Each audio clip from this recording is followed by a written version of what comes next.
नमस्कार, सुदर्शन न्यूज देख रहे हैं आप। समय है जवाब तो चाहिए का। मैं आपके साथ आशीष Pramod Goswami.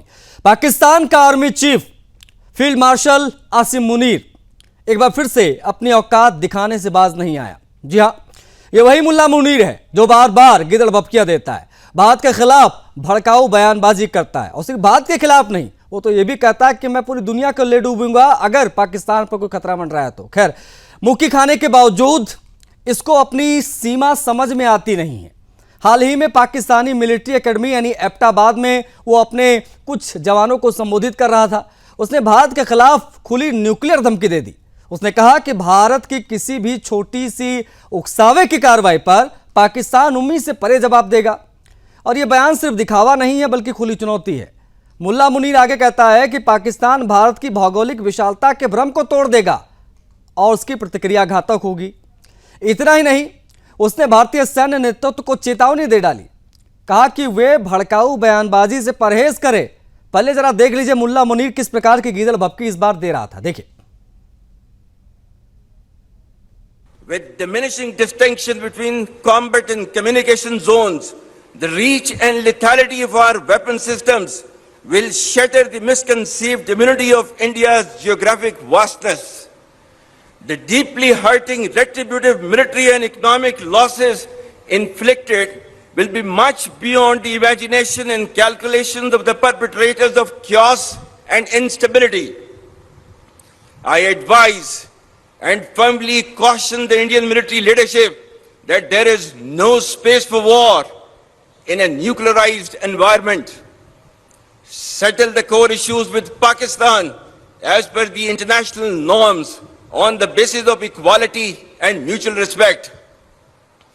We will never be intimidated nor coerced by your rhetoric and shall respond decisively beyond proportions to even a minor provocation without any qualms. The onus of ensuing escalation, one that may ultimately bear catastrophic consequences for the entire region and beyond, will squarely lie with India. तो लखनऊ में पाकिस्तान की जो धज्जियां उड़ाने की planning है वो भी चल रही थी, क्योंकि ब्रह्मोस की एक खेप रवाना कर दी गई। और वो जो ब्रह्मोस वो कितना घातक है पाकिस्तानी से बेहतर कोई नहीं जानता होगा।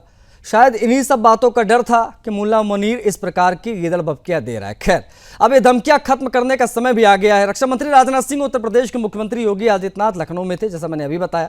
ब्रह्मोस एरोस्पेस इकाई में ब्रह्मोस मिसाइलों की पहली खेप को हरी झंडी दिखा दी गई। इस दौरान रक्षा मंत्री ने साफ कर दिया कि पाकिस्तान की एक एक इंच जमीन ब्रह्मोस की जद में है। राजनाथ सिंह ने साफ कहा कि जो भारत की ताकत को जानता है उसे अब अंदाजा हो गया होगा कि भारत किसे और कैसे जवाब दे सकता है। देखिए।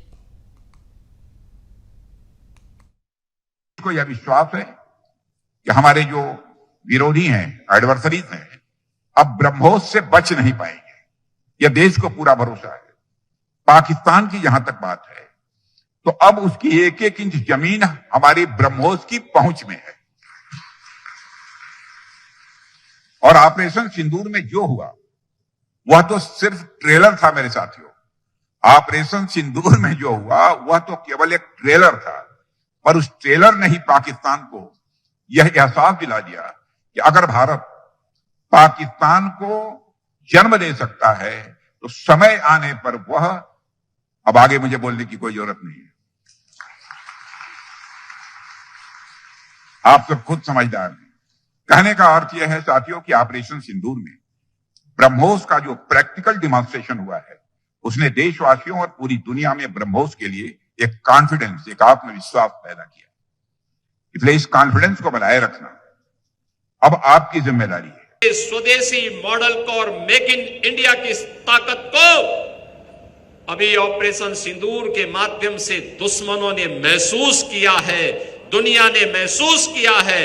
जब लखनऊ में बनी ब्रह्मोस मिसाइल दुश्मन के घर पे घुस करके उसके अड्डों को तहस नहस करती है, तो उसे भारत के स्वदेशी मॉडल पर उसको भी अब विश्वास हो चला है। बता दें आपको, इससे पहले भी मुल्ला मुनीर यानी आसिम मुनीर कई बार फालतू के बयान दे चुका है। अगस्त 2025 में लेकर चलेंगे आपको। अमेरिका के टैंपा में एक कार्यक्रम आयोजित हुआ, उसमें ये मुल्ला मुनीर खुलकर धमकियां दे रहा था। सिर्फ भारत को नहीं, पूरी दुनिया को धमकियां दे रहा था। उसने यहां तक कह दिया, हम आधी दुनिया को अपने साथ ले डूबेंगे। इतना ही नहीं, उसने ये भी कहा था कि भारत सिंधु नदी पर बांध बनाएगा तो पाकिस्तान उसे 10 मिसाइलों से उड़ा देगा। अब ये हास्यास्पद लगता है, लेकिन वो अपने आवाम को मूर्ख बनाने के लिए, उनको एकजुट रखने के लिए इस प्रकार का बयान देता रहता है। खैर, भारत ने इसे न्यूक्लियर ब्लैकमेल बताया है। प्रतिक्रिया भारतीय विदेश मंत्रालय की आई है। पाकिस्तान के गैर जिम्मेदार रवैयों को पूरी दुनिया के सामने उजागर भी किया है। अब भारत ने उसे साफ संदेश दे दिया है कि कोई भी धमकी बेअसर है। हर उकसावे का जवाब पूरी ताकत और निर्णायक तरीके से दिया जाएगा। पाकिस्तान अपने गीदड़ भपकियों के साथ खेलना बंद कर दे। चीजें बहुत स्पष्ट कर दी गई हैं, क्योंकि भारत अब किसी को भी अपनी सीमाओं और सुरक्षा के लिए इजाजत, अनुमति नहीं देगा। जवाब तो चाहिए में आज हमारा सवाल है। सवाल बेहद महत्वपूर्ण है कि क्या नाकामियों को छिपाने के लिए पाकिस्तान इस प्रकार के गीदड़ भपकियां दे रहा है। दूसरा सवाल है कि मुनीर की घबराहट, क्या घबराए पाकिस्तान को कोई संकेत है? क्योंकि उधर से तालिबान ने भी भूत बना रखा है, पाकिस्तान को घुसकर तालिबान ने मारा है। भारत ने क्यों कहा इसे पाकिस्तान का न्यूक्लियर ब्लैकमेल? इस बयान के भी मायने समझेंगे। जो शब्दों का इस्तेमाल आज भारतीय विदेश मंत्रालय ने किया है, क्यों किया गया, उसके बारे में भी आज हम डीपली चर्चा करेंगे, क्योंकि हमारे साथ पूरा पैनल कनेक्ट होगा। देखिए, ऐसे बयान क्षेत्रीय स्थिरता के लिए भी गंभीर खतरा है। सवाल यह भी बड़ा है, गीदड़ भपकी किसी बड़े इरादे की आड़ तो नहीं, बात इसकी भी होगी। ये अपने आप में बेहद महत्वपूर्ण सवाल है। हमने आपको बयान बताए कि किसने क्या बयान दिया। शुरुआत मुनीर से हुई, जो उसने एबटाबाद में, अब ये वही एबटाबाद है जहां से उसामा बिन लादेन को घुसकर अमेरिका ने मारा था, और ये बेहद महत्वपूर्ण जगह हो जाती है। और वहां पर जाकर इस प्रकार के बयान देना मुनीर के द्वारा, उसको किस प्रकार से देखा जाए? कौन कौन से मेहमान हमारे साथ कनेक्ट हो रहे हैं, उनसे आपका परिचय करा देते हैं, उसके बाद में हम चर्चा करेंगे। तपोज पाल जी दिखाई दे रहे हैं, भारतीय जनता पार्टी के प्रवक्ता। तपोज जी, बहुत स्वागत है आपका। रक्षा विशेषज्ञ हमारे साथ कनेक्ट हो गए हैं, कमांडर भूषण दीवान जी, बहुत स्वागत है सर आपका। समय देने के लिए बहुत आभार आपका। विदेश मामलों के जानकार भी हमारे साथ कनेक्ट हो गए हैं, सुरेश कुमार गोयल जी, बहुत आभार सर आपका, समय देने के लिए स्वागत है आपका। कांग्रेस पार्टी के जो प्रवक्ता हैं अंकुर भारती, उनका अब इंतजार है, कुछ ही पलों में वो भी आपको टीवी स्क्रीन पर दिखाई देंगे, उनसे भी हम बातचीत करेंगे। बिना किसी देरी के मैं चर्चा की शुरुआत करूंगा। सबसे पहले कमांडर भूषण दीवान जी, आपकी तरफ मैं बढ़ूंगा। मुल्ला मुनीर यानी आसिम मुनीर खुले तौर पर न्यूक्लियर वॉर की धमकी दे रहा है, न्यूक्लियर अटैक की धमकी दे रहा है। किस प्रकार से इसे देखा जाए और कितना गंभीर विषय है? गोस्वामी साहब, गीदड़ भपकियां ही होती हैं। उनको गीदड़ भपकियों के तौर पे लेना चाहिए। मैं 71 की लड़ाई में लड़ा हूं। मुझे कल की तरह याद है, मैं INS कृष्णा में था, फोर्सेस सरेंडर कर रही थी पाकिस्तान की, और रेडियो पे याया खां बता रहे थे हमने इनको मजा चखा दिया, ये कर दिया, वो कर दिया। और मुझे तो याद आता है इराक पे जब अटैक किया जूनियर बुश की फोर्सेस ने, मदर ऑफ ऑल बैटल्स, इनको ये दिखा देंगे, वो कर देंगे। ईरान भी, अभी आप समझ सकते हैं, आपकी चैनल तो इन चीजों को समझती है। ईरान इजराइल को मिट्टी में मिला देंगे। इनकी भपकियां यही हैं, और ये मौका है ऑपरेशन सिंदूर 2.0 का। उधर से अफगानिस्तान और का तालिबान और TTP, और इधर से भारत इनको मजा चखाएगा। और ये गुमान में फिर रहे हैं क्योंकि अमेरिका इनको लिफ्ट दे रहा है, चीन लिफ्ट दे रहा है। लिफ्ट क्या दे रहा है? कभी लंच खाने, कभी बियर पीने चले जाते हैं व्हाइट हाउस में, इसे समझते हैं ये बड़े शेर हो गए। तो ये मौका है भारत के लिए इनकी गीदड़ भपकियां एक ही बारी फाइनल टाइम खत्म करने की। और वही राजनाथ सिंह जी ने कहा है कि वो ट्रेलर था, अभी तो पिक्चर बाकी है मेरे दोस्त। ठीक है, इस पर और विस्तार से बात करेंगे। कमांडर साहब प्लीज आप बने रहिएगा। बाकी मेहमान एक बार ओपनिंग रिमार्क सभी का हो जाए। हमारे साथ विदेश मामलों के जानकार सुरेश कुमार गोयल जी भी हैं। गोयल जी, इस न्यूक्लियर वॉर की धमकी को आप किस प्रकार से देख पा रहे हैं? साथ में आपसे जुड़ा एक सवाल भी मैं पूछूंगा। अब डिप्लोमेटिक भाषा छोड़कर क्या आउट ऑफ द बॉक्स वाली कोई स्ट्रेटजी अपनानी चाहिए? अब क्या समय आ गया है? क्योंकि बयान जो दिए जा रहे हैं बेहद गंभीर दिखाई दे रहे हैं। गोयल जी, मैं इस सवाल के जवाब में मैं आपसे खुद पूछता हूँ जी कि जो आपने कहा कि डिप्लोमेसी की बजाय कोई out of the box solution ढूंढा जाए, वो out of the box solution क्या ढूंढेंगे आप? डिप्लोमेसी के अलावा दो ही चीजें होती है संसार में, क्या तो डिप्लोमेसी बात करके तो किसी बात को सुलझाया जाए, या आप युद्ध करके महाभारत की तरह पांडव कौरवों का युद्ध हो, उसमें पूरा विश्व का नाश हो, उसके बाद में जो बचेगा हम पाकिस्तान को सर एक आतंकवादी राष्ट्र घोषित करने की दिशा में क्यों नहीं बढ़ते आगे? हमने पाकिस्तान को बार बार बोल दिया है, यूनाइटेड नेशन से बोल दिया है जी। कि वो आतंकवादी देश है। बोलने की बात नहीं है ये, तो ये हमारे बोलने की बात नहीं है, हम तो बोल चुके हैं ये। बाकी देशों का रवैया क्या है वो भी अलग होता है ये। अगर अंतरराष्ट्रीय स्तर पर पाकिस्तान को एक आतंकवादी देश घोषित करना है, जैसे बाकी ऑर्गेनाइजेशन करते हैं, तो उसमें रेजोल्यूशन पास होता है, डिसीजन होता है सिक्योरिटी काउंसिल का, तब वो आते हैं ये। इसीलिए जब सिक्योरिटी काउंसिल का रेजोल्यूशन होता है उसके बाद ही पाकिस्तान FATF की ग्रे लिस्ट पे भी आया था ये। तो ये चीजें हमारे कहने से हम एक मूवमेंट बना सकते हैं। तो बहरहाल, तो मैं कह रहा था कि आपने कहा out of the box solution क्या होगा, तो मैं आपसे खुद पूछूंगा मे बी कि आप आगे जब चलेंगे और अपनी इस बहस में, तो आप बताएंगे कि आपके दिमाग में क्या है कि आउट ऑफ द बॉक्स। मैं एक छोटी सी बात ये कहना चाहूंगा, देखिए रेटरिक चलता रहता है, अपनी जगह पर है। उसमें रेटरिक में वो क्या बोल रहे हैं, उसमें मेरे ख्याल जो दोस्त है रक्षा विशेषज्ञ यहाँ पर, क्योंकि वो इन्फेंट्री से है, उनको सॉरी आर्मी से हैं, पता नहीं कौन सी आर्म से है ये, तो उनको मालूम होगा कि पाकिस्तानी फौजों का जब ट्रेनिंग होती है एबटाबाद में, उनका इंडोक्ट्रिनेशन होता है। हर एक फौज में एक इंडोक्ट्रिनेशन की पद्धति होती है, क्योंकि उनको मालूम होना होता है हमारा दुश्मन कौन है, जिसके सामने हमको अपनी जान भी गंवानी पड़े तो हम जान गंवा देंगे। और ये इंडोक्ट्रिनेशन शुरू से ही चालू हो जाता है। पाकिस्तान में जब ट्रेनिंग होती है, और ये कोई भी आपको बता देगा पाकिस्तानी फौज का आदमी, उनको शुरू से ये बताया जाता है कि तुम्हारा दुश्मन कौन है, भारत, हिंदुस्तान तुम्हारा दुश्मन है। तो ये कोई नई चीज नहीं है जो बोल रहे हैं असीम मुनीर, ये उनको शुरू में पढ़ाया जाता है, अच्छी तरह पढ़ाया जाता है, घुट्टी में घोल के कराया जाता है। जिन शब्दों का इस्तेमाल किया उसने जिस शब्दों का इस्तेमाल किया गोयल जी, वो बेहद महत्वपूर्ण हो जाता है। उसने कहा है कि भारत के बड़े विशालकाय भौगोलिक भूमि का जो भ्रम है वो हम तोड़ देंगे इस बार। इस प्रकार की बात कहने का क्या मतलब? वो तो सीधे न्यूक्लियर वॉर की धमकी दे रहा है कि हम न्यूक्लियर अटैक कर देंगे। एक ये बयान, कुछ दिन पहले वो अमेरिका में जाकर ये बयान देता है कि अगर हम पर खतरा है तो हम आधी दुनिया को ले डूबेंगे। इस प्रकार का बयान अगर वो दे रहा है, एक देश अगर आधी दुनिया को धमकी दे रहा है, तो वो G20 SCO जैसी समिट में क्यों खड़ा नजर आता है? ये बड़ा सवाल है। ये आपका सवाल बिल्कुल सही है।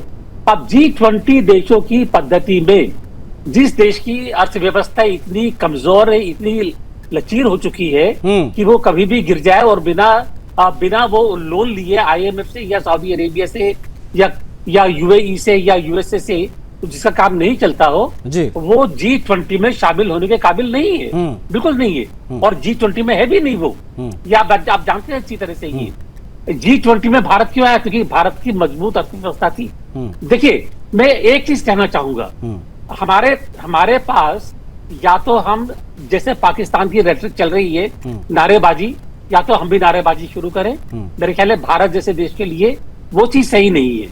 भारत जैसे देश, भारत जैसे गंभीर देश, भारत जैसे एक जो स्ट्रॉन्ग नेशन है, उसके लिए स्कीम बनाने की, पॉलिसी बनाने की, स्ट्रेटेजी बनाने की जो तरीका है वो ज्यादा महत्वपूर्ण है बजाय नारे लगाने की।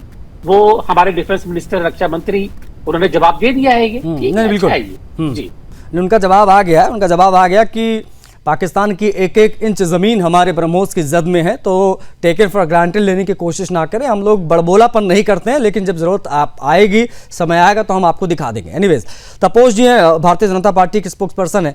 तपोश जी, कितनी गंभीरता से आपकी सरकार ले रही है मुल्ला मुनीर के इस बयान को, जिसमें वो कह रहा है कि हम भारत का भूगोल बदल देंगे? इस प्रकार की बातें अगर वहां का फील्ड मार्शल कर रहा है, उसको कितनी गंभीरता से सरकार ले रही?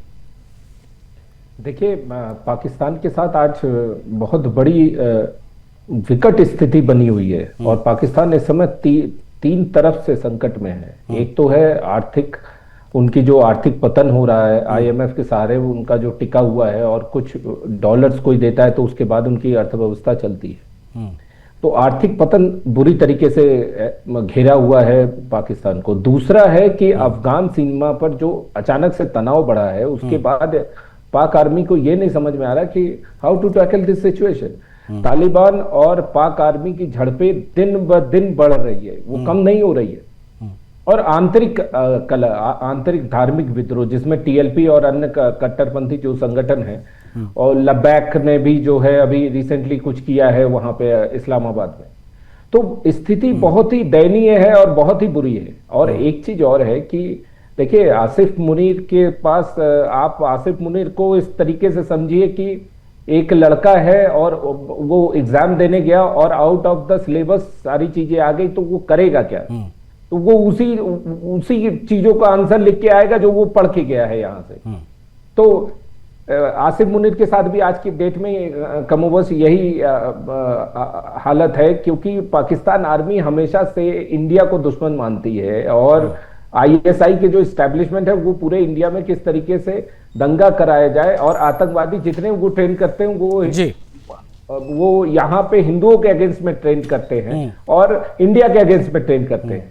लेकिन आज के डेट में ये जो मार खा रहे हैं, ये अंदर से टीएलपी वो मुस्लिम संगठन है, अफगानिस्तान मार रहा वो मुस्लिम कंट्री है, और अफगानिस्तान को बनाने में इनकी बहुत बड़ी भूमिका रही है। अब अफगानिस्तान को लेकर भी तो बहुत सारी बयानबाजी हो रही है। ख्वाजा आसिफ वहां पर बयान देता है कि आप लोग अफगानिस्तान के कंधे पर बंदूक रखकर चला रहे हैं। इस प्रकार के बयान देना जो आज तालिबान कर रहा है वो भारत के इशारे पर कर रहा है, इस प्रकार की प्रतिक्रिया उस तरफ से आ रही हैं।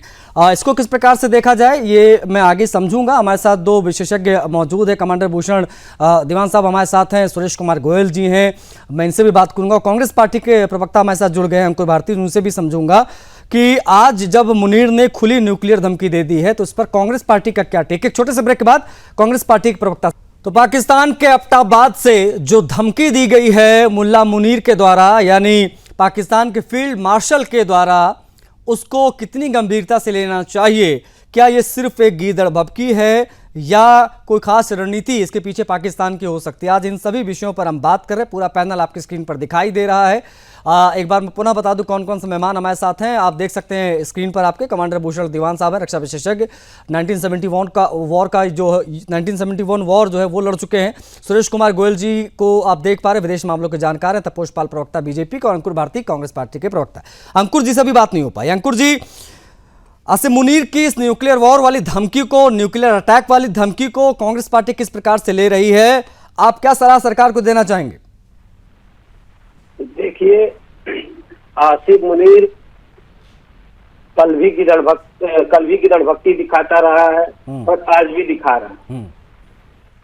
जिस तरह से, अरे अभी आसिफ मुनीर तो अब जाके आया ना, इनसे पहले जितने इनके आका रहे और भारत के जवानों ने जिस तरह इनको मुंहतोड़ जवाब दिया है हर एक युद्ध में, इनको उस देश का डर सताता रहता है हमेशा। और ये जो गिदड़ भक्ति इनको क्यों दिख रही है? जब से तालिबान ने इनको तालिबान ने इनको जब हमला किया तालिबानियों का, उसके बाद से ये आसिफ मुनीर बौखला गया है। और उसकी गिदड़ भक्ति का एक कारण ये भी है कि वो सिर्फ उसको मालूम है ये जो हम लोगों ने ऑपरेशन युद्ध को रोक दिया, जो उस समय सीज फायर कर दिया गया था, वो सीज फायर की वजह से इतना वो अपने आप को क्या कहते हैं ओवर कॉन्फिडेंस में है। क्योंकि अमेरिका ने जिस तरह राहुल गांधी ने कई बार इनको कहा कि हमारी विदेश नीति फेल हुई, जिस समय पहलगाम हमला हुआ था उस समय, उस युद्ध के बाद ही संयुक्त राष्ट्र सुरक्षा परिषद का अध्यक्ष बन गया पाकिस्तान, और उसी की वजह से अपने आप को बड़ा इतनी गिदड़ भक्ति है। मतलब आप ये कह रहे हैं कि आज पाकिस्तान इतना बोल पा रहा है, इसलिए बोल पा रहा है क्योंकि हमने ऑपरेशन सिंदूर बीच में रोक दिया। हमको इस्लामाबाद तक चढ़ाई करनी चाहिए थी, रुकना नहीं चाहिए था। तपोष पाल, जवाब आपका महत्वपूर्ण होगा इस पर। बीजेपी के प्रवक्ता तपोष पाल जी, जवाब आपका महत्वपूर्ण होगा। कांग्रेस पार्टी के प्रवक्ता कह रहे हैं कि घुसकर मारने की जब ठान ली थी तो मार देना चाहिए था, इसको बीच में रोक देना अमेरिका के दबाव में आकर, ये बहुत बड़ी वजह है कि आज मुल्ला मुनीर इस प्रकार की धमकियां दे रहा है। तपोष पाल जी, देखिए, इसका कई बार खंडन प्रधानमंत्री जी कर चुके हैं, विदेश मंत्री जी कर चुके हैं, गृह मंत्री जी कर चुके हैं, रक्षा मंत्री जी कह चुके हैं। अभी रिसेंटली फिर मोदी जी ने इस पे जो है स्टेटमेंट्स दिया है कि ट्रंप का कोई रोल नहीं था, ये दो कंट्रीज के बीच का मामला था। उनके डीजीएमओ ने हमारे डीजीएमओ को कॉल किया था और युद्ध को रोकने की मांग की थी।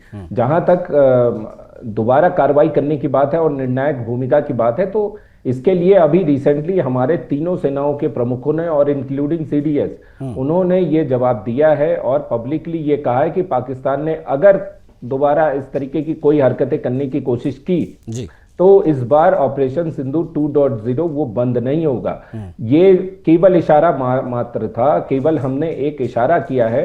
हमारे तीनों जनरल्स बिल्कुल रेडी बैठे हैं, जब भी इस तरीके की कोई डेवलपमेंट्स होंगे तो उसका करारा जवाब दिया जाएगा। एक चीज और मैं बता दूं, बार बार भूगोल बदलने की बात की जा रही है। देखिए, रॉ और आईएसआई में जमीन आसमान का अंतर है। आईएसआई एक तुच्छी कंपनी है, मतलब एक तुच्छी एजेंसीज है जो कि केवल दंगे, फसाद, इस तरीके की चीजें और आतंकवादी भेज देना, यही सब करती है। लेकिन रॉ ने क्या किया है, आप देखिए, सिक्किम को हमारे साथ मिला दिया, अब इंडिया के साथ मिलाया।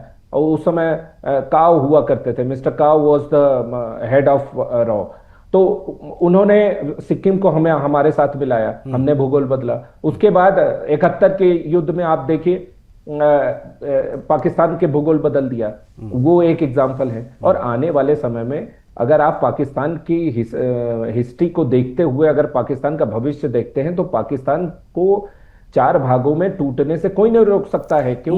मुझे और हमारे देश की आवाम को, हमारे देश की जनता को, तपोज जी, बस इसका जवाब चाहिए। पाकिस्तान जैसी अस्थिर हुकूमतें इस प्रकार के बयान देना कब बंद करेंगी, उनकी बोलती बंद कब होगी इन शॉर्ट में? क्योंकि इस प्रकार का बयान देना, उसको रॉ किस प्रकार से ले रही है, सरकार किस प्रकार से ले रही है, विदेश मंत्रालय किस प्रकार से जवाब दे रहा है, एक बात हो गई।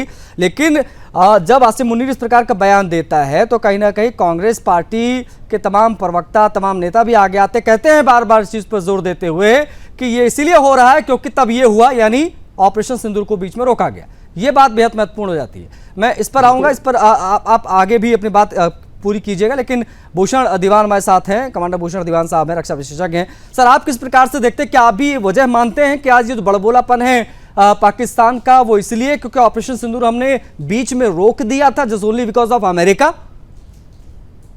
इसमें 2-3 जवाब है मेरे गोस्वामी साहब जी। पहले तो मुझे अंग्रेजी की कहावत याद आती है, बार्किंग डॉग्स सेल्डम बाइट। हाँ, इसका हिंदी में ट्रांसलेशन नहीं करता हूं। हिंदी में क्या कहते हैं, जो गरजते हैं बरसते नहीं।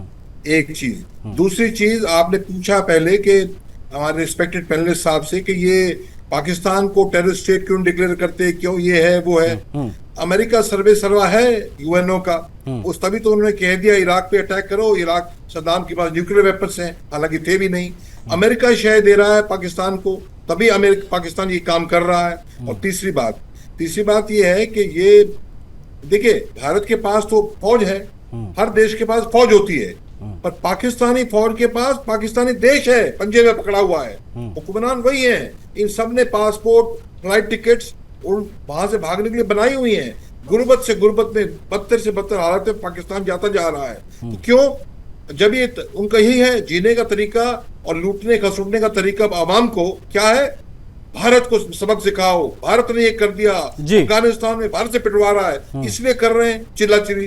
पर बात ये है कि इनको तो असल में डर है लगा हुआ, कि डर ये है कि भाई हम दब जाएंगे, और ये भरोसे में जी रहे हैं। चंद टुकड़े मिले तो इधर चलाने लगे, चीन के मिले चलाने लगे। और एक बात और बता दूं मैं आपको, बड़ी भारी बात ऑपरेशन सिंदूर की। देखिए, जब लड़ाई होती है ना, वॉर एम के साथ चला जाता है। गिलहरी को भी पता था हम श्रीलंका जा रहे हैं, पुल बना रहे हैं ताकि सीता माता को लंका से लाना है, तो वॉर एम क्लियर होता है। वॉर एम ये नहीं था इस्लामाबाद पकड़ लो, वॉर एम ये नहीं था पीओके को तोड़वा दो। बांग्लादेश तोड़ा क्या? बांग्लादेश हमने कैप्चर किया? नहीं, वॉर एम था एक जोर से मुक्का मारना है टेररिज्म के ऊपर, और 100 टेररिस्ट हमने चंद घंटों में गिरा दिए। और सबसे बड़ी बात आप देखिए, ये चीज अभी क्या होने वाला है कि ये, और अगर वॉर बढ़ता, आप समझ लो, वॉर बहुत कॉस्टली गेम है। अगर वॉर बढ़ता तो चीन और अमेरिका, जब यूक्रेन रूस अटैक हुआ था 2.5-3 साल होने को आ गए, हमें लगा हफ्ते में खत्म हो जाएगा, अब कितना बढ़ता गया। अगर बाहर बिना सोचे समझे कूद जाओ और पता ना हो कब निकलना है, तो आप तो एकदम खोखले हो जाएंगे। इतना महंगा आर्मामेंट है, इतना जाने जाएंगी। और क्यों? चीन और अमेरिका उनको वेपन्स देते जाते और बात बढ़ती जाती। तो समय पे निकलना ज्यादा बुद्धिमानी है, कब अटैक करना से ज्यादा वो है, वो किया है भारत ने। तो इनको पता लग गया, पाकिस्तान को लेसन मिल गया। छोटा सा सर हमें ब्रेक लेना पड़ रहा है, लेकिन जब ब्रेक से लौटूंगा तो मैं गोयल साहब की तरफ बढ़ूंगा। मुझे लगता है वो बेहतर तरीके से समझा पाएंगे जो मुनीर ने बोला है। क्यों ना उसको न्यूक्लियर टेरर थ्रेट मानकर यूएन में ये विषय उठाया जाए, क्या इस दिशा में जाना सही रहेगा, साथ में अमेरिका की क्या भूमिका है, क्योंकि ये बातें हो रही हैं कि अमेरिका के कहने पर पाकिस्तान जो है वो अफगानिस्तान पर अटैक कर रहा है। इस प्रकार की बहुत सारी चीजें हम समझेंगे सर। पाकिस्तान की तरफ से दी गई इस गीदड़ भभकी की आज हम बात कर रहे हैं, जिसको लेकर भारतीय विदेश मंत्रालय की प्रतिक्रिया आ गई है। हमारे देश के केंद्रीय जो रक्षा मंत्री राजनाथ सिंह, उन्होंने भी आज लखनऊ से पाकिस्तान की गीदड़ भभकी का जवाब दिया है अपने तरीके से। लेकिन जो तमाम जो बुद्धिजीवी वर्ग के लोग हैं, जो तमाम जानकार, वो हमारे साथ कनेक्ट, उनसे हम बातचीत करने की कोशिश कर रहे हैं। कमांडर भूषण दीवान जी, सुरेश कुमार गोयल जमपुर भारतीय कांग्रेस पार्टी के प्रवक्ता हैं, तपोज भाई जो है बीजेपी के प्रवक्ता हैं। लेकिन मैं सुरेश कुमार गोयल जी की तरफ बढ़ूंगा। सर, मैं वही सवाल दोबारा दोहराऊंगा जो मैंने आपसे पूछा ब्रेक पर जाने से पहले। मैं चाहूंगा उस पर जरूर आपकी प्रतिक्रिया, और बहुत महत्वपूर्ण होगी। क्या इस विषय को हम यूएन में रेस कर सकते हैं कि पाकिस्तान हमको जो है वो न्यूक्लियर थ्रेट दे रहा है, इसकी दिशा में हमको आगे बढ़ना चाहिए, एफएटीएफ से बर्खास्तगी के दिशा में हमको प्रयास करना चाहिए, क्योंकि बार बार वो कटोरा लेकर पाकिस्तान खड़ा हो जाता है। क्या ये सारी चीज़ें महत्वपूर्ण होंगी? और दूसरी बड़ी चीज़ ये, अमेरिका की क्या भूमिका है मौजूदा परिदृश्य में, जब से ऑपरेशन सिंदूर शुरू हुआ तब से लेकर अब तक, ट्रंप के आने के बाद से लेकर अब तक? गोयल जी। देखिए, मैं आपके सवाल का जवाब देने से पहले एक दो तीन छोटी चीजें कहना चाहूंगा।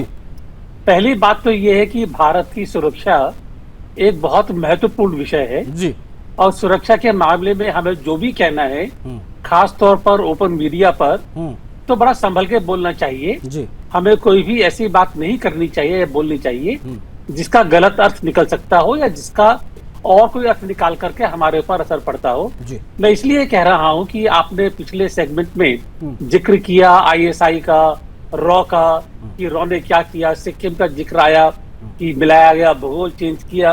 मेरे ख्याल है ये बातें अगर हम ओपन मीडिया पर ना करें तो अच्छा होगा, क्योंकि ये चीजें दो चीजें होती हैं। देखिए, एक तो होता है कि पॉलिसी स्टेटमेंट जो कि आप ओपन मीडिया पर करते हैं, हर को बताते हैं कि हमारा ऑब्जेक्टिव ये है, हमारी पॉलिसी ये है, वो ओपन डॉक्यूमेंट होते हैं, सबको मालूम होता है।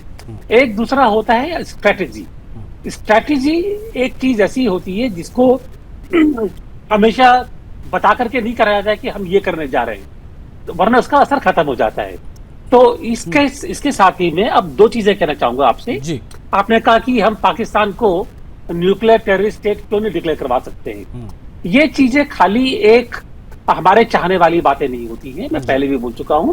एक ही जो ऑब्जेक्टिव्स हैं, इसके ऊपर पूरा इंटरनेशनल स्टैंडिंग देखनी पड़ती है, उनका सिचुएशन क्या है वो देखना पड़ता है।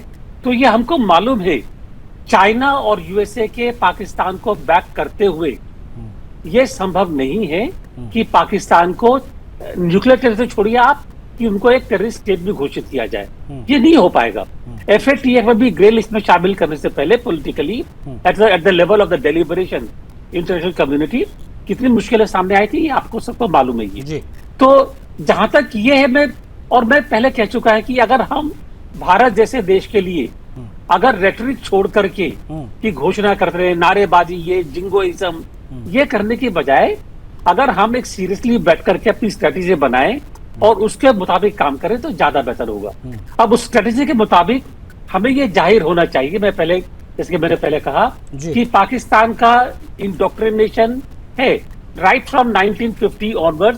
अय्यूब के आने से पहले भी जब पाकिस्तान बना, पाकिस्तान का बनने का उनका उद्देश्य ये था कि भारत से जंग लड़नी है हमेशा के लिए। भुट्टो बोल चुके हैं कि हम घास खा लेंगे लेकिन न्यूक्लियर बॉम्ब बनाएंगे हम। तो ये मालूम होना चाहिए कि पाकिस्तान इससे नहीं रुकेगा। तो हमारी जो स्ट्रेटेजी होनी चाहिए, इसको ध्यान में रखते हुए कि पाकिस्तान है, पाकिस्तान के पीछे चाइना है, और चाइना इंपॉर्टेंट देश है, इंपॉर्टेंट पावर है, you can't live without it. USA है, यूएसए उसको बैक करेगा depending upon their own interest, हम उसको नहीं छोड़ सकते हैं ये। तो ये सब होते हुए पाकिस्तान को किस तरह से डील करना है, टैकल करना है, वो हमारी स्ट्रेटेजी होनी चाहिए। अच्छा सर, क्या हम ये नहीं कर सकते, क्या हम एफएटीएफ से ब्लैक लिस्ट करा दें उसको, उसका फाइनल टर्मिनेशन करवा दें? क्या इसके नियम कायदे होते हैं? क्योंकि ये आप बेहतर तरीके से बता पाएंगे। और दूसरी चीज़ है, क्योंकि हम हर मोर्चे पर कहते हैं कि वो कर्जे का जो पैसा, लोन का जो पैसा लेता है, वो अपने टेरर फंडिंग में इस्तेमाल करता है, वो आतंकवादियों को पालने पोसने में इस्तेमाल करता है, लेकिन उसको हम साबित कैसे करें, ये अपने आप में बड़ा सवाल है। और एफएटीएफ से एक बार वो बैन हो गया तो मुझे लगता है कि काफी हद तक कमर टूट जाएगी पाकिस्तान की। देखिए गोस्वामी साहब, मैं एक चीज कहूंगा जी। एक तो होती है लॉजिकल या स्ट्रेट लीनियर लॉजिक कि अगर ये कर रहा है तो ये होना चाहिए, लेकिन अंतरराष्ट्रीय मामलों में ऐसा नहीं होता है जी। आप कह रहे हैं कि एफएटीएफ में हम उसकी ब्लैक लिस्ट में क्यों नहीं डलवा सकते हैं? कोशिश नहीं करी है क्या हमने ये? जब हमने कोशिश करी कि एफएटीएफ की वो ब्लैक लिस्ट में आए, चीन के होते हुए, क्योंकि हम जानते हैं कि उसको वो वीटो कर देगा रेजोल्यूशन को, इस पर उसके मुताबिक अगर हम उसको ग्रे लिस्ट में ला पाए, मैं कहूंगा ये हमारी एक अचीवमेंट थी ये। तो मैं ये कहूंगा कि हमें जो पॉसिबल है, नहीं सर, ये सवाल मैं आपसे sir, sorry to interrupt you, ये सवाल आपसे सर इसलिए मैं पूछ रहा हूं क्योंकि हम न्यू इंडिया की बात करते हैं, हम कहते हैं कि ये भारत अब वो भारत नहीं रहा, अब हमने कूटनीतिक रूप से हमने एक मुकाम हासिल किया, आज हम विश्व की तीसरी बड़ी वायुसेना के साथ चलते हैं, आज हमारी पूछ दुनिया में हो रही है, हम वर्ल्ड की तीसरी इकॉनमी बन चुके हैं।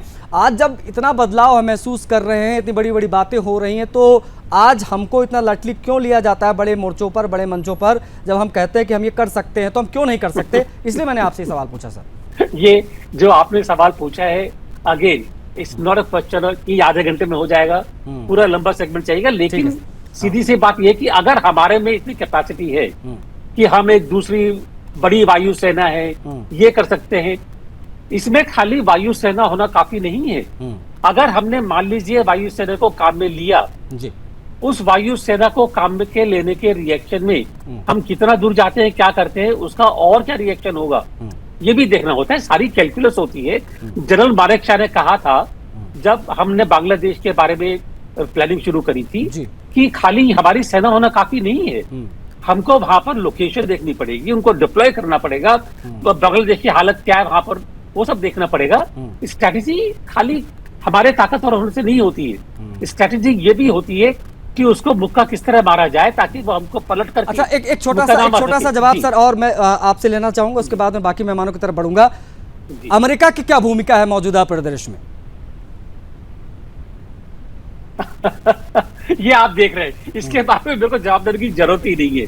ट्रंप ट्रांजैक्शनल प्रेसिडेंट हैं, उनको जहां दिखेगा अपना फायदा वहां पलट जाएंगे, उनको पलटने में 1 मिनट की देरी नहीं लगेगी। आप ये देखिए कि पाकिस्तान के मामले में शर्म शेख में जब बात हो रही थी तो वो शहबाज शरीफ की मुड़ करके देख रहे थे और भारत की प्रशंसा कर रहे थे, मोदी साहब की प्रशंसा कर रहे थे। उसके 2 दिन के बाद में ही आते ही उन्होंने कहा कि हाँ, प्रधानमंत्री मोदी ये मान गए हैं कि वो रशिया से ऑयल खरीदना बंद कर देंगे। क्या तो बनती है इस चीज की, बताइए आप। तो मैं इसीलिए मैं कह रहा हूं कि ट्रंप साहब के बारे में वो कब अपना माइंड पलट दे कुछ पता नहीं चलता है। अंकुर भारती हमारे साथ कांग्रेस पार्टी के प्रवक्ता। अंकुर जी, कांग्रेस, मैंने देखा है, ऐसा हो सकता है मैं गलत हूं, कांग्रेस हमेशा संवाद की बात करती रही है पाकिस्तान से। पहला टर्म मनमोहन जी का, उस दौर की अगर बात हो तो भी, और कश्मीर का विषय हो, आतंकवाद का विषय हो, पानी का विषय हो, व्हाटएवर, हमेशा से ये बातचीत हुई है कि टॉक्स, बातचीत से मसले हल किए जाएं। आज जब पाकिस्तान न्यूक्लियर अटैक की धमकी दे रहा है, इस प्रकार की बयानबाजी हो रही, तो क्या अभी भी कांग्रेस पार्टी अपने उसी बात पर कायम रहेगी कि समाज से बातचीत हल की जाए, समाज से मसले हल किए जाएं? भारती जी, देखिए, मेरा प्रश्न तापस जी से है कि ये बताइए कि जो हमने आसिफ मुनीर को अगर हल्के में हम ले लेते हैं, जो आसिफ मुनीर ने ये कहा कि हम ये कर देंगे, हम वो कर देंगे, हम अपनी तैयारी से अगर विफल हो रहे हैं, मान लीजिए पुलवामा का हमला हुआ इसी आधुनिक भारत में, और हमला होने के बाद हमने बालाकोट स्ट्राइक किया जी, क्या बालाकोट का, हाँ, सर्जिकल स्ट्राइक किया, ठीक है। उसके बाद आपका पहलगाम का जो हमला हुआ, उस हमले के बाद ही हम उस पर कार्रवाई किए। क्यों हमारी इंटेलिजेंस फेल्योर हो रही है? अब इसका जवाब हम तोपस जी से जानना चाहते हैं। आखिर इन सुरक्षा क्यों इस तरह अनदेखा कर दिया जाता है और ये घटनाओं को अंजाम देने में पाकिस्तान सक्षम हो जाता है? और आसिफ मुनीर, ये जो गिदड़ भक्ति वाली बोली है, उनको बोलने पर आप क्यों ये मौका देते हैं? ओके, तपोष जी, जवाब आपका।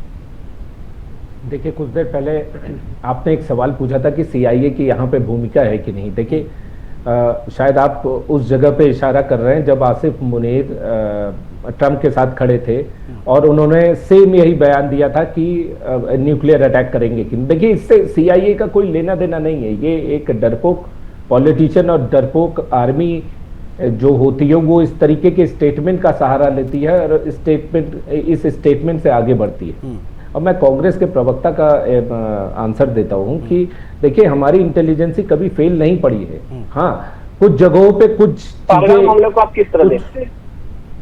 हाँ, मैं आप ही का जवाब दे रहा हूँ। देखिए, हमारी इंटेलिजेंसी कहीं पे फेल नहीं पड़ी है, लेकिन रिटेलिएशन भी होता है और वो अपने हिसाब से काम करेंगे, वो अपने लेवल पे काम करेंगे और हम उसके बाद अपने लेवल पे काम करेंगे। इसमें 3 अप्रोचेस काम करती है, प्रोएक्टिव, एक्टिव एंड रिएक्टिव। हम लोग इस तीनों मैनर पे काम करते हैं। प्रोएक्टिव से हम 99% चीजों को रोकते हैं, 1% चीजों पे हम एक्टिव रहते हैं, लेकिन उसके बाद भी अगर घटना होती है तो हम रिएक्टिव मैनर पे जाते हैं।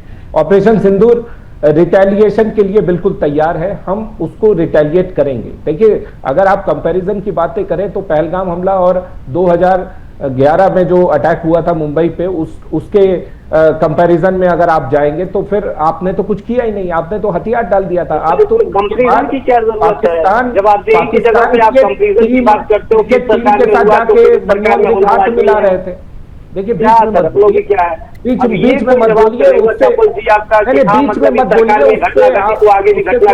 नहीं मिलेगा आपको। दोनों के वर्ड कंपैरिजन करके सरकार में घटनाएं घट रही है। मुझे लगता है डिबेट फिर वो तू मैं वाली डिबेट शुरू हो जाती है, जब ब्लेम गेम शुरू हो जाते हैं। मेरे पास समय सीमित था, लेकिन मैं फिर भी जाते जाते एक फाइनल कमेंट कमांडर भूषण दीवान साहब से लेना चाहूंगा। सर, क्या ये सही समय है किसी कड़े और बड़े सैन्य संदेश को देने का पाकिस्तान को, या अभी वेट एंड वॉच की स्थिति रहेगी? जैसा चल रहा है बढ़िया चल रहा है, चलने दीजिए, उनकी बयानबाजियों का गंभीरता से लेने की आवश्यकता नहीं है। छोटा सा जवाब चाहूंगा सर। बिल्कुल आवश्यकता नहीं है, ये बयानबाजी ही है। हमारी फौजें अलर्ट हैं। ईंट का जवाब पत्थर से, बल्कि पत्थर का जवाब ईंट से मिलेगा। तो हमने वो देखना है, हम तैयारी पूरी है। क्या करेंगे? बातों से हमने कई बातों को कोई तूल नहीं देनी हमने। वो बातों तो अपने पॉलिटिकल गद्दी बना के सेकने के लिए कर रहे हैं और अमेरिका के कहने पे आप शुरू कर दो बोलना, बस। हमें इसका कोई संज्ञान नहीं लेना है। और मैं एक चीज छोटी सी कहता हूं, भारत तो किसी की देश में, किसी देश, अफगानिस्तान से पाकिस्तान पे अटैक करा, ये पॉलिसी हमारी नहीं। पर बड़ी अच्छी बात है, दुनिया कह रही है तो ये तुम्हारा वर्चस्व मान रही है, हम ऐसा करते नहीं है। मान रही तो बड़ी अच्छी बात है, चलने दो। ठीक, बहुत आभार आप सभी का, आप सभी ने समय दिया सर, अच्छा लगा चर्चा करके, आप सभी का बहुत आभार। अब बड़ी चीज़ ये है कि एक तरफ आसिम मुनीर धमकियां दे रहा है, दूसरी तरफ हमारी तैयारी हो रही है। तैयारी क्या हो रही है देखिए, आज लखनऊ में रक्षा मंत्री राजनाथ सिंह और उत्तर प्रदेश के मुख्यमंत्री योगी आदित्यनाथ एक साथ नजर आए। कार्यक्रम क्या था, मौका क्या था? मौका था ब्रह्मोस, वो मिसाइल जिसने पाकिस्तान में घुसकर जो तबाही मचाई, पाकिस्तान अभी भी उसको जो है सही करने में लगा हुआ है। ब्रह्मोस एरोस्पेस इकाई में ब्रह्मोस की पहली खेप रवाना कर दी गई। ये तो हमारी तैयारी है। और पाकिस्तान का मुनीर किस प्रकार की बयानबाजी, किस प्रकार की गिदड़ भपकी दे रहा है, वो आप समझ सकते हैं। तो एक तरफ हमारी तैयारी, एक तरफ उसकी गिदड़ भपकी। इस चर्चा में मैं सत्य इतना है, मुझे आज्ञा दीजिए। जय हिंद।